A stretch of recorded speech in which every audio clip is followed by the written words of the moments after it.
comment M. Ryan aurait perçu ce projet. Qu'en pensez-vous? D'abord, M. Ryan, c'est un homme rigoureux.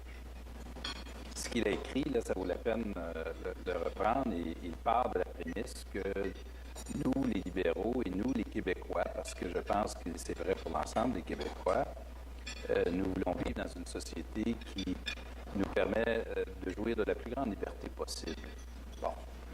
Avant qu'un gouvernement ou un législateur pose un geste qui vient restreindre ces libertés, peu importe le contexte de la loi, la question que va se poser un libéral élu sur n'importe quel, c'est est-ce que c'est justifié?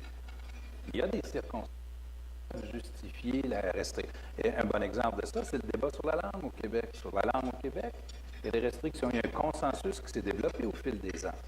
Alors, c'est important parce que M. Ryan, dans le livre aussi, André prend la peine de dire que tout ça n'est pas appliqué bêtement. Tout ça est en lien avec la réalité et d'une société. Hein? Les droits et libertés ne sont pas appliqués dans l'abstrait. C'est en vertu de cette réalité. Alors donc, il fait un argument qui me semble extrêmement important.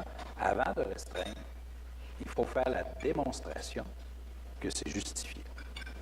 Et tout citoyen raisonnable a raison de dire à son législateur, tu veux restreindre mes libertés, fais-moi la démonstration qu'il y a un problème, là, il y a un enjeu qui justifie que tu m'enlèves une liberté.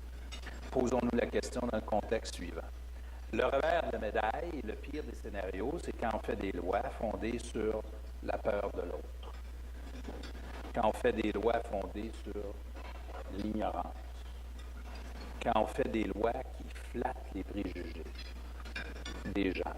Quand on va creuser les préjugés des gens. Parce que ça, c'est le dénominateur commun le plus bas. Et après ça, tirez vos propres conclusions. M. Mulroney.